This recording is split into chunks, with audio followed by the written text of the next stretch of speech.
요한계시록에는 특별한 장면들이 우리 믿음의 가족들을 위하여 공개되는 곳이 있어요. 그런데 특별히 우리가 주목해야 될 한 장면이 있는데, 예수님께서 이 땅에 있는 당신의 백성들을 위하여, 믿음의 백성들을 위하여 하늘 지성소를 보여주십니다.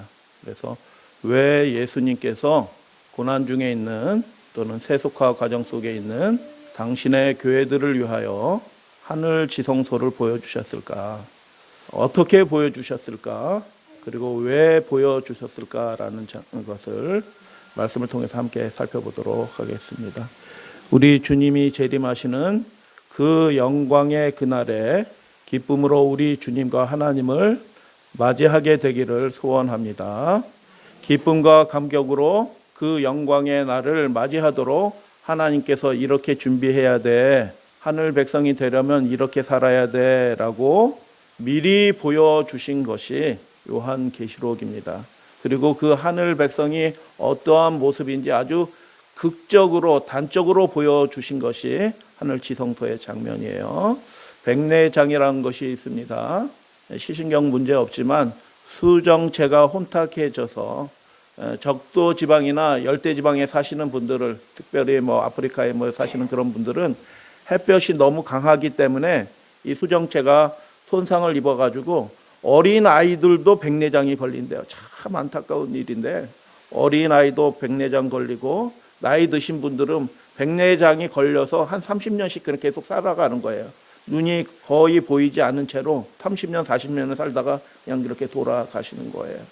백내장 수술 그렇게 복잡하지 않죠. 그런데 그 분들은 백내장이 뭔지도 모르고 왜 눈이 안 보이는지도 모르고 그것을 치료하기 위해서 주술사한테 가가지고, 주술사는 닭벼슬 같은 거 가지고 막 이렇게 흔들면서 그 백내장을 고친다는 거예요. 고쳐지겠어요? 안 고쳐지죠. 그렇게 평생 고통 속에서 빛이 없는 가운데서 살게 되는 것이죠. 그래서 한 유튜버가 자신이 아프리카에 직접 가가지고 10수명을 직접 백내장 수술을 하도록 도와주는 한 유튜버가 있었어요. 그런데 설명을 드리죠. 이렇게 통역관을 대해서 이렇게 해서 안 보이는 거니까 수정체를 수술해갖고 인공 수정체를 갈아 끼면 보이게 돼요 하는데, 자기 남편이 30년 동안 앞을 못 보고 살았는데도 이 사람이 와서 그렇게 해준다고, 병원에 가면 그 수술을 하면 보일 수 있다고 얘기하는데도 남편을 데리고 병원으로 가는 이 부인의 표정이 희망에 가득 찬 모습이 아니라 못마땅한 겁니다. 아주 못마땅한, 이 사람을 못 믿어요. 무슨 눈에 있는 것을 빼가지고 새 것을 집어넣고 그러면 보인다? 듣도 보도 못한 방법으로 뭘 한다? 그렇게 해가지고 뭐 보일 수 있느냐? 절대로 믿지 않는 거죠. 그래서 자기가 아는 것, 경험한 것 이상의 세계가 있다는 것을 하나도 모른 채로 자기 그 조그만 지식에 갇혀서, 경험에 갇혀서 그 이상의 세계를 다 잊어버리고 고통 가운데서, 어둠 가운데서 살아가는 분들이 지금도 많이 있고, 하나님이 보여주신 그 놀라운 세계를 보지 못한다고 하면 이 세상에 지식인이라고 하는 많은 사람들조차도 이 불만에 찬, 믿지 못하는 채로, 얼굴이 굳어진 채로 자신의 남편을 도와주기 위해서 온 이 사람을 불신하는 표정으로, 불만이 가득 찬 표정으로 한 모습처럼 문명인이라고 하는 사람조차도 이렇게 살아갈 수 있다라는 생각을 하게 되었습니다. 그래서 병원에 가가지고 수술했는데 그래도 못 믿는 거예요. 처음부터 저를 믿지도 좋아하지도 않던 그의 아내가 제 코앞에서 문을 닫아버렸습니다.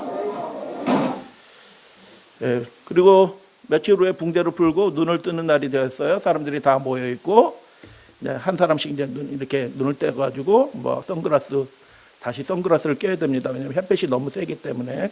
사람들의 반응을 잠깐 들어보겠습니다. 이제 안대를 풀고 여러분들이 보게 될 거예요라고 했을 때 그 사람들의 반응, 기뻐하는 거죠. 다시 보게 되는 일들이 너무 감사하고 기쁜 일들인 것입니다. 다른 사람들의 도움을 받아서 왔지만 이제는 자기 힘으로 걸어서 혼자 돌아갈 수 있게 된 거죠. 이분은 평생 못 보던 분인데 이렇게 보게 된 것입니다.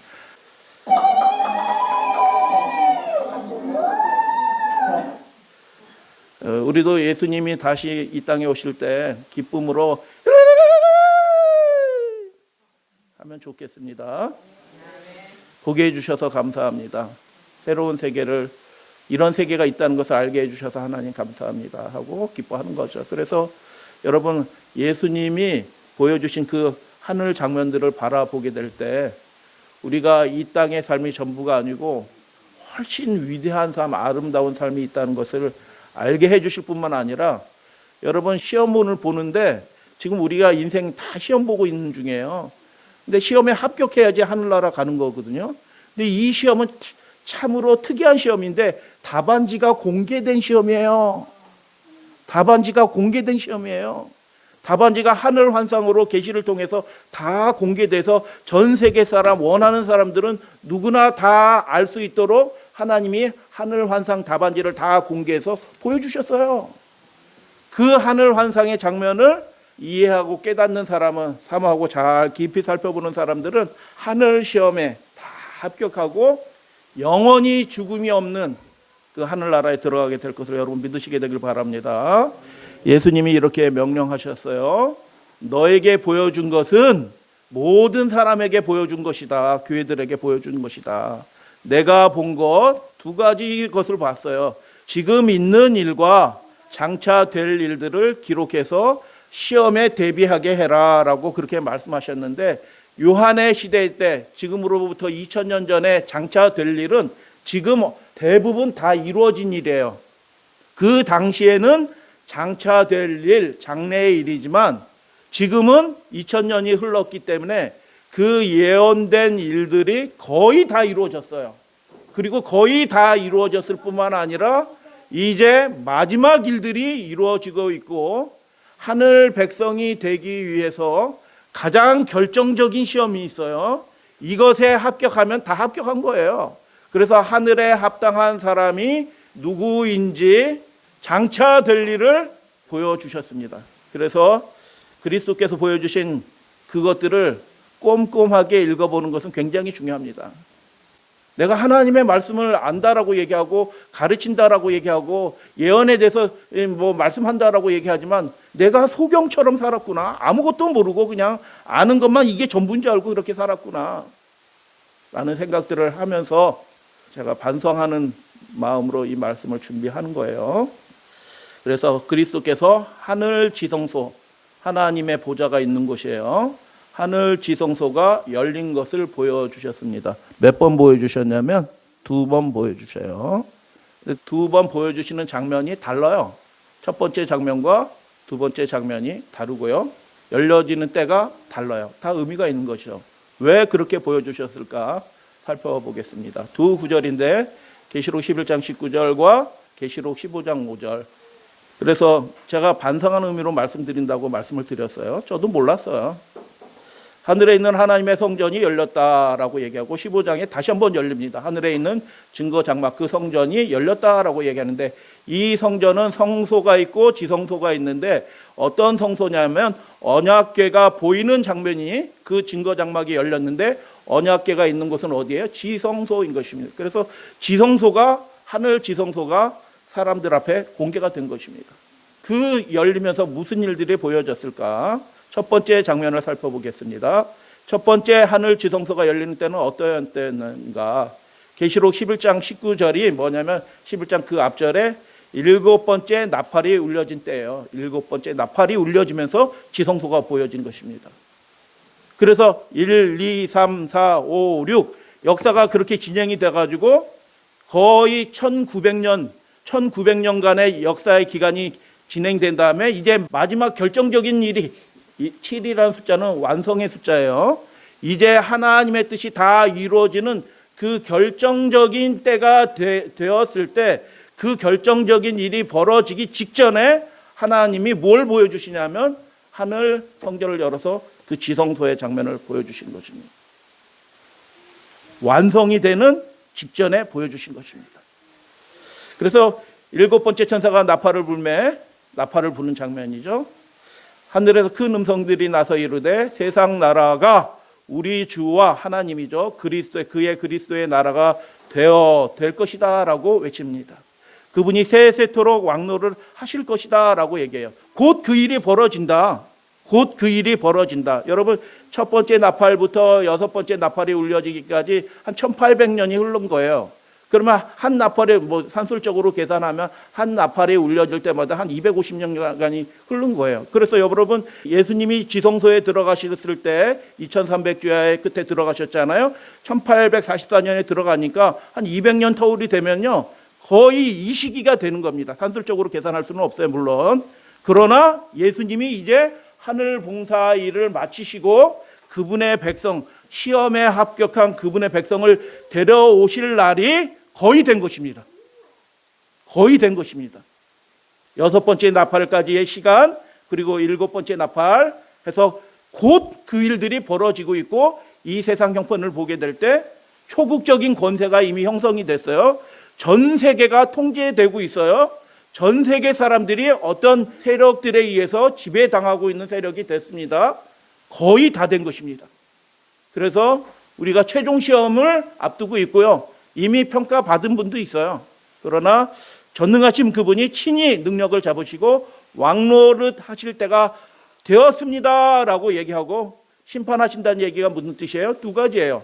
준비된 사람들에게는 상을 주시고, 하나님을 거역하고 그분의 뜻을 끝까지 거절한 사람들에게는 심판을 하실 것이다. 땅을 망하게 하는 자들을 멸망시키실 때입니다라고 그렇게 이야기하는 장면에서 하늘 지성소가 보인 것입니다. 그래서 여러분, 어떤 사람은 상을 받아요. 근데 어떤 사람은 멸망을 받는데요. 여러분, 무엇을 받으면 좋겠어요? 여러분, 상을 받으셔야 되는데 어떠한 사람이 상을 받는지 그것을 보여주시기 위해서 지금 첫 번째 하늘 지성소를 열어서 보여주신 것입니다. 나 착하게 살았어 라고 아무리 얘기해도 소용이 없어요. 왜냐하면 여러분, 사람의 본성은 타락해서 더러운 옷과 같아서 그 무슨 선행을 하더라도 이기적인 동기가 다 섞여져 가지고 자기의 의로 구원받을 수 있는 사람은 이 세상에 아무도 없어요. 그렇기 때문에 그 하나님의 나라에 들어가게 되는 영광스러운 재림에 참여하기 위해서는 반드시 알아야 될 것이 있는데, 그 하늘 답안지를 하나님이 공개해 주셨는데 바로 일곱 번째 나팔이 울려지면서 그 장면을 보여주셨어요. 그래서 어떤 때 이 장면이 보였는가? 심판이 이루어지기 전 지성소 봉사를 위해서 예수 그리스도께서 들어가실 때 보여지는 것입니다. 여러분, 성막이 있는데 이 성막이 저절로 열리는 게 아니고 열려지게 된다는 것은 누가 그 문을 열고 들어가기 때문에 열려지면서 그 사이가 보여진 것입니다. 누가 그리로 들어가요? 여러분, 성전 안에 들어갈 수 있는 사람은, 특별히 지성소 안에 들어갈 수 있는 사람은 대제사장밖에 없는 거예요. 히브리서의 말씀대로 대제사장 대신 예수 그리스도께서 지성소로 들어가시는 장면에서 그분이 열고 들어가시니까 요한이 그 밖에서 열린 지성소를 보면서, 예수님이 열고 들어가실 때 열린 지성소 안을 보게 됐는데 무엇이 보였다고요? 언약궤가 보였다라고 얘기하는 거예요. 그렇기 때문에 이때는 어떤 때냐 하면 예수님께서 이 땅 백성들을 위하여 마지막 봉사를 하기 위하여 지성소로 들어가실 때 하늘 장면이, 그 지성소의 장면이 보였다라고 이야기를 하는 것입니다. 두 번째 장면, 계시록 15장 5절이에요. 또 이 일 후에 내가 보니 하늘의 증거 장막의 성전이 또 열려요. 이상하다? 아까는 예수님이 들어가실 때 열려가지고 그 안이 보였는데 다시 한번 또 열리는 거예요. 이게 무슨 뜻일까요? 증거 장막의 성전이 열렸다는 것은 그 지성소에 들어가신 예수님이 이제 봉사의 일들을 마치시고 다시 휘장을 여시고 나오실 때 다시 안이 보인 것입니다. 근데 열고 나오실 때 다시 안이 보였는데, 열고 나오실 때 보인 그 안의 장면은 들어갈 때 장면하고 또 달라요. 다른 장면이 보이는 것입니다. 언약궤가 보이지 않아요. 이제 뭐가 보이냐면 다른 것들이 보여요. 그래서 두 번째 장면이 보이는데 다른 장면이다. 그래서 이 장면은 일곱 대접의 장면과 관련하여 열립니다. 일곱 대접은 하나님을 대적하고 하나님의 백성을 괴롭히던 이 땅의 사람들과 마귀의 권세들을 하나님이 직접 저주로 심판하시는 장면이 일곱 대접이에요. 그러니까 여러분, 일곱 대접 재앙을 통과해서 예수님의 재림을 살아서 영접하기 위해서는 특별한 준비를 하셔야지 그 대접 재앙에 떨어지지 않고 저주받는 자가 아니라 심판받는 자가 아니라 하나님과 예수 그리스도 앞에서 상 받는 자로 주님 앞에 영광스러운 자리로 나아가게 되는 것이죠. 그래서 두 번째 지성소가 열릴 때는 어떤 장면이냐 하면 그 7 대접이 쏟아지기 직전의 장면에서 다시 한번 지성소가 열리는데 왜 열렸을까요? 예수님이 하늘 봉사의 일들을 마치시고 이제 휘장을 다시 여시고 나오신 겁니다. 나오실 때 그 안이 다시 보인 거예요. 그렇기 때문에 이 장면 계시록 11장 19절과 15장 5절의 장면, 예수님이 들어가실 때 한번 보게 된 것이고요. 그분의 마지막 사역, 여러분 우리가 무슨 대학 합격하고 어디 직장에 취직하는 거 이런 거하고는 비교할 수가 없어요. 하늘 도성에 들어갈 수 있는 자격이 준비된 사람이 그 시간 봉사의 기간 동안에 확정이 된 것입니다. 명단을 받으신 거예요, 예수님이. 그리고 그 일들을 마치시고 이제 나오시는 거예요. 하나님의 백성과 그렇지 않은 백성이 구분이 되는 거예요. 지금 구분이 되고 있는 것입니다. 그래서 나오실 때 다시 그 장면이 보인 것입니다. 그 안의 장면. 근데 안의 장면이 뭐가 보이냐? 증거 장막의 성전이 열렸는데 7 재앙을 가진 7 천사가 맑고 빛난 세마포 옷을 입고 가슴에 금띠를 띠고 성전으로부터 나왔다. 다른 장면이죠. 그리고 네 생물 중 하나가 영원토록 살아계신 하나님의 진노를 하나님께로부터 받아서 하나님의 진노, 사람의 진노가 아니에요. 누가 못된 사람이 화가 나서 막 이렇게 하는 게 아니고 하나님의 공의의 심판, 그분의 진노의 심판을 담은 그 7 대접을 받은 7 천사가 그 성소에서 나오는 것을 보게 됩니다. 언약궤가 보이지 않아요. 지금은 뭐가 보여요? 그 진노의 심판을 집행할 그 천사들이 나오는 거예요. 누구에게 집행이 돼요? 그 땅의 사람들에게 그것을 쏟아 부어서 심판하실 천사가 성전으로부터 나왔다라고 그렇게 얘기하는 것입니다. 그래서 진노가 이루어질 것이고 성전에 연기가 가득 찼다라고 얘기합니다. 성전에 연기가 가득 찼다라는 얘기가 무슨 뜻이에요? 미슈나에 보면 요마라는 책이 있어요. 요마라는 말은 히브리어로 속죄일이라는 뜻이에요.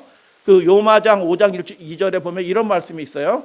법궤가 없어진 한 돌이 선지자들의 시대로부터 지성소에 남아 있었다. 그리고 그 지성소에 남아 있는 그 법궤 앞에 큰 넓적한 돌이 있어요. 그것을 시에티아라고 불렀다. 그 돌은 3손가락 넓이 한 요 정도 되는 높이의 땅보다 이렇게 높이 있었다. 이것 위에 속죄일에 대속죄일에 대제사장이 그 향을 피워 가지고 그 지성소로 제일 먼저 들어갈 때 피 가지고 들어가지 않아요. 여러분 만약에 제사장이 피를 가지고 그냥 딱 들어갔다 죽어요.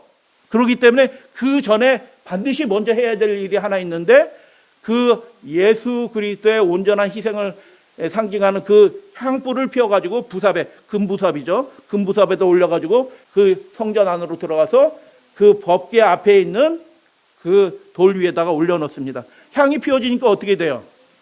그 성전이 가득 차게 되는 것이죠. 연기로 가득 차게 되었다. 그래서 계시록 15장 5절에 이후에 있는 그 장면이 보여주는 장면이 뭐예요? 이게 지성소 봉사가 이제 마쳐졌다는 뜻이에요. 예수님이 들어가셔서. 그래서 대제사장은 불 위에 향을 붓습니다. 지성소를 향연으로 가득 차게 하려는 것입니다. 이렇게 한 후 그는 들어갔던 길을 뒷걸음으로 다시 나옵니다. 그리고 짧게 기도합니다. 왜 짧게 기도하냐면 밖에서 기도하는 성도들이 걱정해요. 죽었을까 봐. 대제사장이 하나님 앞에 나가서 죽을까 봐 기도하기 때문에 짧게 기도하고 피를 다시 받아가지고 피를 가지고 들어가는 것입니다. 그래서 지성소에 계시록 15장에서 지성소에 연기가 가득 차서 아무도 들어갈 수 없게 되었다라는 얘기는 뭐냐면 이미 어떻게 해요? 지성소에 들어가서 하나님 앞에서 봉사하는 일들을 대제사장이 마치시고 이제 나온 거예요. 거기 아무도 없게 된 것입니다. 봉사가 마쳐진 장면에 관한 이야기다라는 것을 보게 됩니다. 향연이 이미 지성소에 가득 차 있습니다. 대제사장은 피를 손가락을 위로 한번 이렇게 튕기듯이 뿌리고 그리고 밑으로 7번 이렇게 뿌립니다. 다 숫자를 세가면서 합니다. 하나님의 영광과 능력으로 말미암아 성전에 연기가 가득 찼다라는 이 말씀이 무슨 뜻이에요? 예수 그리스도의 봉사를 하나님께서 최종적으로 받으셨다, 연락하셨다라는 그런 얘기입니다. 하나님의 백성과 그렇지 않은 백성이 이미 결정이 됐다는 뜻이에요. 여러분 이 시대에 지금 우리가 하늘 백성인지 땅의 백성인지 구분이 거의 다 이루어지고 있는 시대에 살고 있습니다. 누가 하늘 백성일까요? 그것을 보여주신 것입니다. 그래서 영광과 능력으로 말미암아 성전의 연기가 가득 찼다라는 얘기는 무엇이냐면 하나님이 그것을 연락하신 것입니다.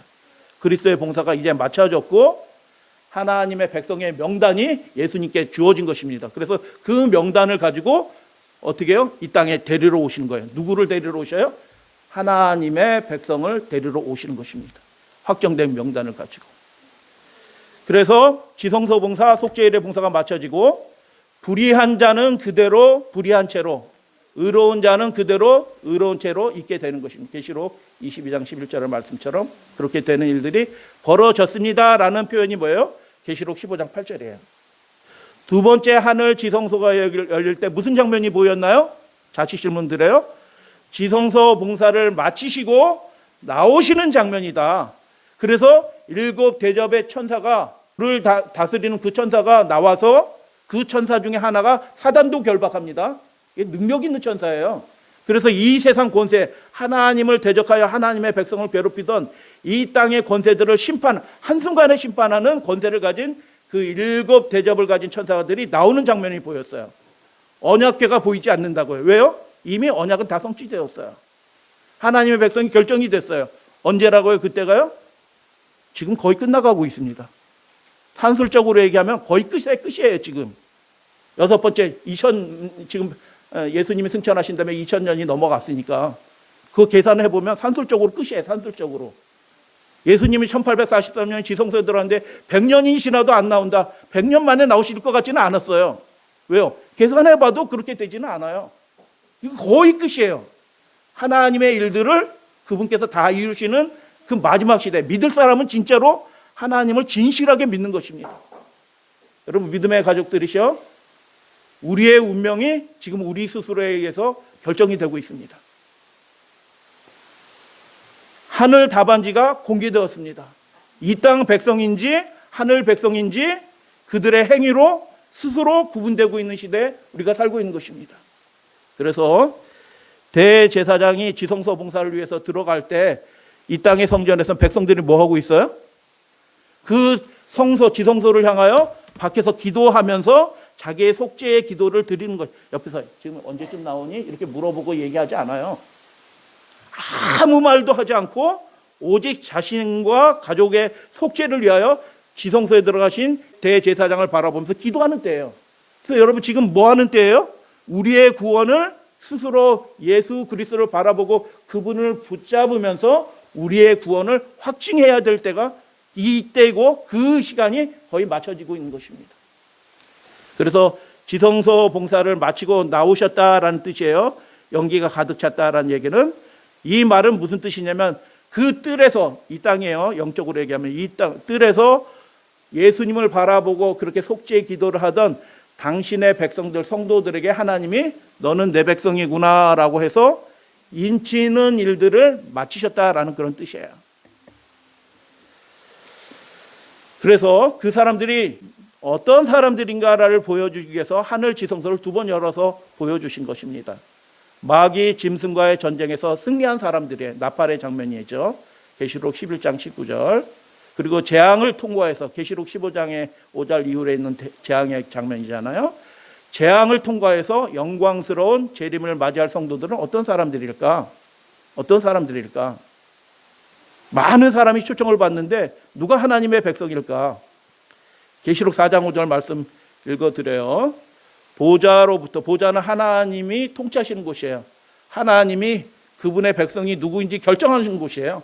하나님이 결정하시는 것입니다. 무엇을 보고 결정해요? 그들이 하나님의 법에 합당한 삶을 살았는지 그렇지 않았는지 결정하시는 분이 하나님이시고 하나님이 앉아 계신 곳이 그 보좌예요. 보좌로부터 번개와 음성과 우레소리가 나고 보좌 앞에 켠 7 등불이 있었다라고 보좌 장면을 보여주시는데, 번개와 음성과 우레소리가 그냥 뭐 하늘에 뭐 굉장한 게 있었어 이런 장면이 아니고 이게 굉장히 정교하게 디자인된 메시지예요. 그래서 이 똑같은 표현이 계시록 11장 19절에 나와요. 우리 번역이 틀려요. 번역이 틀리기 때문에 똑같이 맞춘 거예요. 이에 하늘에 있는 하나님의 성전이 열리니 성전 안에 하나님의 언약궤가 보이며 또 번개와 음성과 우레소리. 똑같은 단어가 똑같은 순서로 되어 있어요. 근데 우리 성경은 다르게 번역이 되어 있습니다. 그래서 사람들이 그게 뭔지 모르는데 지금 번개와 음성과 우레소리가 있는 그 하나님의 보좌 앞에 뭐가 있는 거예요? 그분의 언약궤 십계명이 있는 것입니다. 그분 앞으로 나아갈 사람들은 어떤 사람이에요? 십계명의 사람, 언약의 계명의 사람들인 것입니다. 하나님의 계명을 지키는 사람들이 그분의 백성으로 인정받게 될 것입니다. 이 세상 권세자가 아니라, 이 세상의 유명한 사람이 아니라, 유명한 당회장이 아니라 하나님의 뜻대로 하나님의 계명을 지키는 그 사람들이 하나님의 보좌 앞으로 나가게 될 것입니다. 하나님의 성전 안에 그 모습이 보좌의 모습이었어요. 그래서 첫 번째 장면에서 누가 하나님의 백성인가? 그들은 언약의 계명, 십계명이 마음에 기록된 사람들이에요. 그 행위의 동기가 십계명이에요. 어떤 사람들은 자기의 욕심대로, 자기의 꿈을 성취하게 해요. 자기가 하고 싶은 취미대로 그렇게 생활을 하지만 이 사람의 행위의 동기는 십계명인 거죠. 하나님의 법이에요. 그래서 누가 하나님의 백성인가라는 것을 11장 19절에 지성소로 들어가시는 예수님을 통해서 미리 공개됐는데 어떤 사람들이 하나님의 백성이냐? 무엇을 하든 먹든지 마시든지 그 사람이 하나님의 뜻대로 계명대로 그렇게 마음에 기록됐다는 얘기는 무슨 뜻이냐면 그 생각과 의지와 감정이 하나님의 법에 의해서 완전히 통치된다는 뜻이에요. 동기가 하나님의 법이라는 뜻이에요. 내 생각대로 행동하지 않고 하나님의 법대로 행동하는 사람이 된다라는 그런 뜻이에요. 그래서 마음에 십계명이 하나님의 언약의 계명이 기록된 자이다. 두 번째 장면 보여드립니다. 누가 보좌에 앉으신 하나님의 통치를 받는 백성인가? 두 번째 장면, 증거 장막의 성전이 열리면서 예수님이 나오셨죠. 성전으로부터 나오면서 하나님 앞에서 받은 그 진노의 대접을 받은 천사들도 같이 나왔어요. 이 장면은 지성소가 다시 열리기 전 그 일곱 환상이 또 있어요. 장면에서 바로 앞부분에 누가 하나님의 백성인지 분명하게 보이는데 계시록 14장 12절 14장과 15장이 계속 연결되는 장면이에요. 연결되는 장면인데 함께 성도들의 인내가 여기 있나니 함께 읽도록 하겠습니다. 시작. 성도들의 인내가 여기 있나니 그들은 하나님의 계명과 예수 믿음을 지키는 자니라. 이게 뭐라고 말씀하냐 하면 그 하늘 백성으로 확정되는 장면이에요. 15장은 이 사람이 내 백성이다라고 확정하시는데 누가 확정하시냐면 하나님이 확정하셔요. 무엇을 보고 확정하시냐면 그 사람의 행동을 보고 확정하셔요. 근데 그 행동의 판단 기준이 뭐냐? 하나님의 계명이다라고 보여주신 것입니다. 그래서 두 번째, 그들은 하나님의 계명과 예수 믿음을 지키는 자이다. 그래서 정리하도록 하겠습니다. 일곱 번째 나팔이 불려질 때 증거 장막의 성전이 열렸어요. 그리고 일곱 천사가 하나님의 보좌 앞에서 진노의 대접을 받고 나오게 됩니다. 그리고 나오게 되면서 동시에 증거 장막의 성전이 다시 한번 열려요. 그리고 그 다음 장면에는 결정된 대로 쭉 이어져요. 예수님이 재림하시고 천년왕국이 이어지는 것을 보게 됩니다. 그게 계시록의 일곱 환상이죠. 그리고 12장, 13장, 14장은 12장은 어린 양이 승리하셨다. 그리고 13장은 용의 대리자, 14장은 예수 그리스도의 대리자. 그 두 세력이 싸우는 장면을 13장, 14장에서 보여주죠.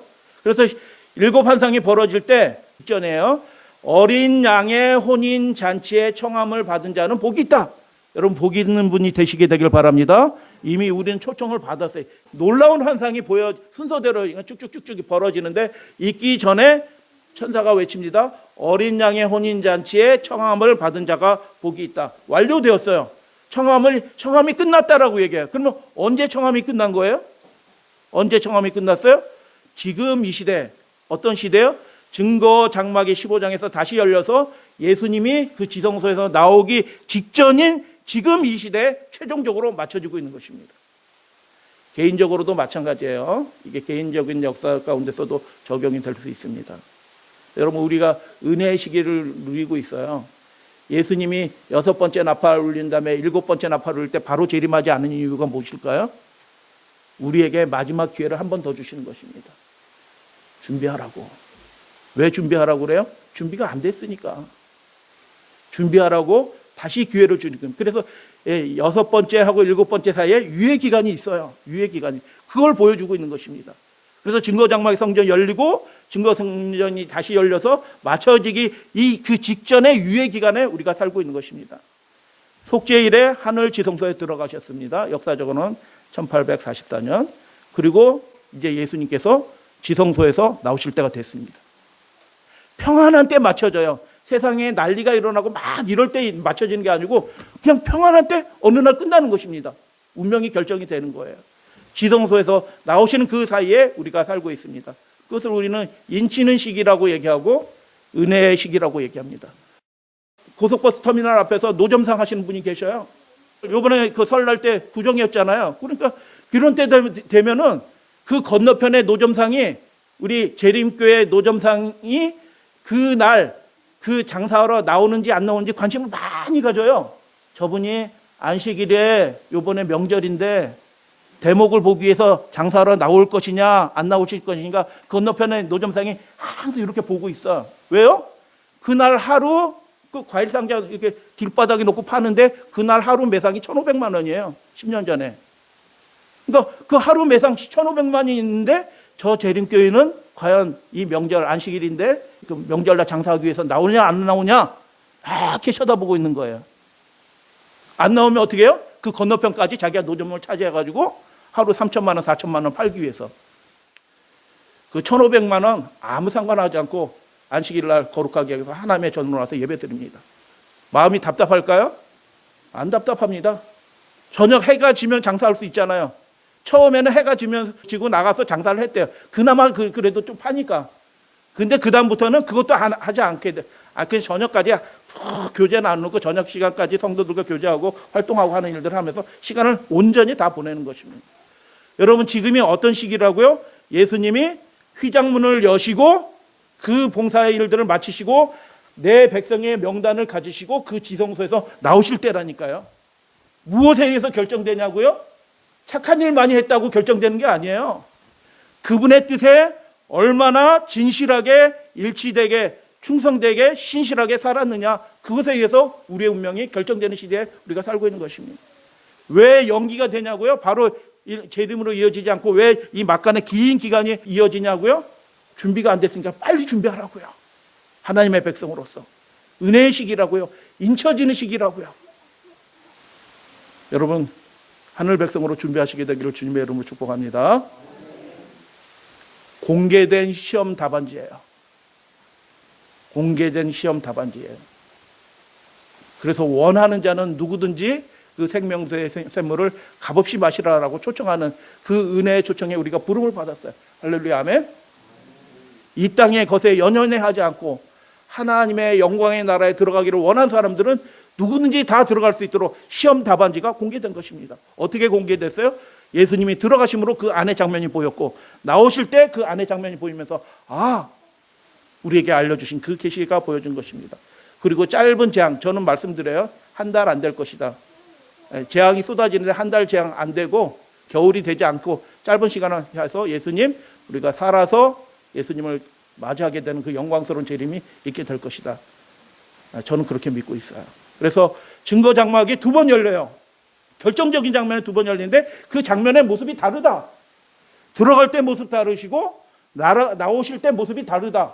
들어갈 때는 마지막 그 은혜의 시기를 위하여 그 백성들을 최종적으로 확정하기 위해서 들어가셨고 몇 년 전에 들어가셨어요? 이미 1844년, 170년 전에 들어가셨고 이제 산술적으로 계산하더라도 거의 마치실 때가 됐다. 2023년이니까 산술적으로 하는 건 의미가 없습니다. 시대가 그렇게. 그렇지만 대략적으로 마치실 때가 된 것입니다. 그래서 이 시기를 여러분 이것까지 제가 말씀드리지는 않았는데 예전에 계시록하면서 증거 장막의 성전이 열리고 다시 증거 장막의 성전이 열리기까지 7환상, 작은 7환상이 있어요. 내가 보니가 7개가 나와요. 그 사이에. 이게 무슨 뜻이냐? 하나님이 이 마지막 시대의 모든 일들을 완전하게 그분의 백성들을 통치하고 보호하신다는 하나님의 약속의 표징이 뭐냐면 그 사이에 내가 보니가 7번이 나와요. 하나님이 그분의 뜻을 완전하게 이루실 것입니다. 그래서 지금은 무슨 시기냐? 하나님의 백성을 확정하기 위해서 그분이 지성소에 들어가셨고, 이제 하나님의 백성이 누구인지, 누가 하나님의 백성인지 지성소가 공개되면서 같이 공개된 것입니다. 다시 질문 드려요. 두 가지가 있어요. 누가 하나님의 백성이에요? 11장 19절 그 언약의 계명, 구약성경 읽어보세요. 10계명이 언약의 계명이라고 하나님이 직접 말씀하셨어요. 10계명, 주여 주여가 언약의 계명이 아니고 10계명이 언약의 계명이라고 하나님이 직접 말씀하셨어요. 언약의 계명이 마음에 기록된 거예요. 마음에 기록된다는 얘기는 뭐냐면 100년을 살고 1000년을 살아도 그 하나님의 뜻대로 살 사람이 하나님의 백성이라는 뜻이에요. 할렐루야, 아멘. 여러분, 대목이 진짜 대목이 돼가지고 하루 장사가 1억 5천이 되는 장사가 생길지라도 그 사람은 오늘 하루만 장사해야지 하고 1억 5천을 위해서 세상으로 나가는 사람이 아니고 100번을 살아도 그 사람은 하나님의 뜻대로 살 사람이 그 언약의 계명이 마음에 기록된 사람이라는 뜻이에요. 하나님의 계명이 분명해진 것입니다. 무슨 일이 있어도 하나님의 계명, 하나님의 뜻대로 그분을 예배하는 일이 최선의 삶으로 살게 된 사람들이 하나님의 백성들이고 그 마음에 하나님의 법이 기록된 사람들이에요. 두 번째는 뭐예요? 똑같은 말씀이에요. 하나님의 계명과 15장에 나타났죠. 14장을 통해서. 그래서 계시록의 이 지성소 장면을 통해서 예수님이 우리에게 경고해 주시는 것이 두 가지예요. 모두 다 하나님 다 믿는다고 얘기해요. 안 믿는 사람은 없어요. 그러나 하나님의 백성은 어떤 사람이냐? 두 글을 읽어드리고 오늘 말씀 마칩니다. 크레독이라는 분인데 청교도 신학자, 이 대표적인 사례이기 때문에 제가 가져온 거고, 청교도, 지금으로부터 500년 전에 개신교 그 신앙, 청교도 신앙을 가진 분들은 다 이렇게 생각을 한 거예요. 다 이렇게 생각을 했는데 지금 교회는 하나도 이렇게 생각하는 교회가 없어진 겁니다. 그러니까 지금 이 교회는 이상한 교회가 된 것입니다. 이상한 시대의 교회가 됐어요. 500년 전만 해도 사람들이 믿음하면 다 이런 거였어요. 근데 지금은 믿음이 그냥 감정적인 믿음이에요. 그냥 인정해주는 믿음이에요. 그런 믿음이 아니라고요. 모두 다 믿는다고 말하지만 하나님의 백성은 누구냐? 그 청교도 신학자였던 크레독은 영국 사람이에요. 이렇게 얘기합니다. 사랑하면은 하나님의 백성이야. 그리스도의 법 다 성취한 거야. 지금 교회들은 그렇게 가르쳐요. 사랑의 계명이 율법의 완성이니 사랑하면 다 된 거야. 그런 사랑이 아니거든요. 그리스도께서 말씀하신 법, 그리스도의 법을 구체적으로 살펴보십시오. 그리스도의 법은 본질과 내용에 있어서 행위의 법과 동일합니다. 그리고 그 내용은 성경 전체 여기저기에 산재해 있으며 또한 10계명에 요약되어 있습니다. 무엇에 요약이 되어 있다고요? 예수 그리스도의 법이 따로 있는 게 아니고 그 예수 그리스도의 법이 10계명이라는 뜻이에요.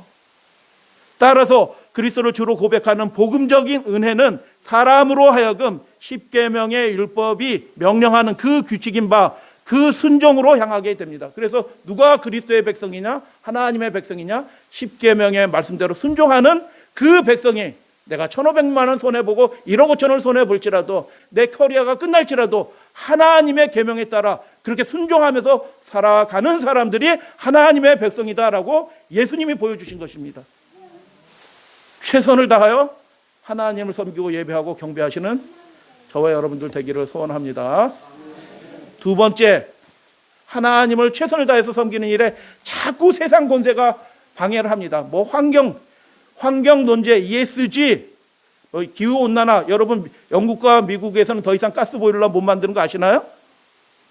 미국에 등등 자세히 말씀은 드리지 않아요? 환경 문제로 점점 사람들을 완전히 통제하고 있어요. 꼼짝달싹 못하게 만드는 것입니다. 스위치 하나 끄면은 생활이 안 되도록 그렇게 만들어가고 있어요. 그래서 여러분 제가 이거 에코파시즘이라고 만들었어요. 국가주의예요. 환경을 빌미로 파시즘, 국가가 통제력을 강화하는 것입니다. 자유가 축소돼요. 그냥 자유 축소돼도 상관없어요. 그런데 예배하는 하나님을 경배하는 일에서 자꾸 영향력을 미치는 것입니다. 국가가. 짐승의 표입니다. 두 번째, 여러 가지 온역과 질병으로 패스워드를 만들고 뭐가 들고 이제 교회에 가기 위해서는 이거 있어야 되고 만약에 이걸 하지 않으면 교회도 문을 닫아라. 그렇게 했었잖아요. 한동안. 그리고 미국에서는 코로나 이렇게 이런 거 아닙니까? 라고 얘기하는 의사가 잡혀 들어가요. 감옥에. 전문가인데도 제가 깜짝 놀란 게 뭐냐면 하버드 의대의 세계적인 전염병학 교수가 나와서 TV 방송에서 인터뷰한 것까지도 잘라버리더라고요. 백신 맞지 말라고 얘기하는 것도 아닌데 이런 사례가 있습니다라고 얘기하는 객관적인 정보들을 얘기했는데도 잘라버려요. 누가 잘라버리는 거예요? 왜 그렇게 하는 거예요? 사람들을 길들이는 것입니다. 국가 통제력은 점점 늘어나고 있어요. 글로벌 세력들이 그렇게 하고 있습니다. 그런데 여러분, 하나님의 백성들은 어떤 사람이라고요? 하늘 지성소를 여서 보여주셨잖아요. 그 언약의 계명에 따라 살아가는 사람들이에요. 그분의 명령이 최선의 권위를 가지고 있는 것입니다. 자유를 축소시키고 국가 통제력이 늘어나는 이 시대에 마지막 부류예요. 하나님의 계명에 따라 예배하는 그 일에 침해가 되면 그건 짐승의 뼈입니다. 짐승의 뼈. 그게 일요일 법령으로 일어나지 않더라도 그건 짐승의 뼈라고요. 그래서 여러분, 하나님의 계명에 따라서 살아가는 여러분 되기를 주님의 이름으로 축복해요. 사는 길이 어디 있는가? 생계의 방편이 끊어질 것이다. 국가의 명령에 순종하지 않으면 생계의 방편이 끊어질 거다. 예배 마음대로 못 드릴 거다. 교회가 폐사해야 될 것이다. 그러나 사는 길이 어디 있느냐? 예수님이 보여주셨죠. 어린 양이 서 있었다. 여러분, 죽임을 당한 어린 양이 어떻게 있다고요? 어린 양이 죽임을 당했는데 널브러져 있는 게 아니고 그 죽임을 당한 어린 양이 뭐 하고 있다고요? 보좌 앞에 서 계셔요. 할렐루야 아멘. 죽지 않아요. 어린 양이 우리가 가는 길에 모본이 되신 분이셔요. 그분은 안 죽었어요. 우리도 여러분 살게 될 것을 여러분 믿으시게 되길 바랍니다. 육신의 눈으로는 이 아무런 길이 보이지 않을지라도 예수님을 따라 믿음으로 계명에 따라 그렇게 걸어가시면 그 길이 살아가는 것입니다. 죽임을 당한 것 같더라. 죽임을 당하신 분이에요. 근데 그분에게 7뿔이 있어요. 절대 권세를 가지신 분이시다. 어떻게 그 절대 권세를 가지시게 되는가? 하나님의 명령에 순종하시고 고난 받으시더라도 그것을 양보하시고 승리하셨기 때문에 절대 권세를 가지셨다. 그래서 우리가 부족할지라도 그분 안에 우리가 피하고 그분의 뜻대로 온전히 순종하게 선택하면 그분이 우리를 도와주십니다. 믿으시게 되길 바랍니다. 지킬 수 있도록 도와주신다니까요. 새 일을 하게 해주신다니까요. 고난의 긴 기간을 통과하는 것처럼 보이지만 그 길이 지나 보면은 그 길이 우리 인생에서 가장 빛나는 기간이었다라는 것이 하늘 시각에서 우리가 보여지게 된다는 것이죠. 믿으시게 되길 바랍니다. 그분이 7눈이 있었다. 어린 양이 7눈이 있었다는 얘기가 무슨 뜻이에요? 눈은 성경에서 눈은 지혜의 상징이에요. 그분이 완전한 지혜를 가지고 계시다. 그분이 7눈을 가지시고 있다는 뜻은 무슨 뜻이에요? 지혜의 속성이 뭐라고요? 지혜의 속성? 지혜의 속성은 성경 전체에서 살리는 것이 지혜예요. 그래서 여러분, 우리가 사는 길이 어떤 길이냐? 죽임을 당하시는 어린 양의 그 믿음을 따라 그분과 함께 동행하면서 죽음의 골짜기처럼 다닐지라도 그 길이 사는 길이다라고 계시록 전체에서 그렇게 보여주시는 것입니다. 여러분, 그래서 하나님의 계명을 지키다가 손해 볼 것처럼 보여서 마음이 벌벌벌 이렇게 떨리시기도 하잖아요. 그럴 수 있어요. 그러나 하나님의 뜻대로 선택해 보십시오. 고난이 시작이 될 것입니다. 그러나 그 고난은 예수님과 함께 하는 고난이라는 것을 여러분 믿으시게 되길 바랍니다. 그분이 그 백성들을 아시고 구원하실 거고 더 큰 기쁨으로 주실 것을 여러분 믿으시게 되길 바랍니다.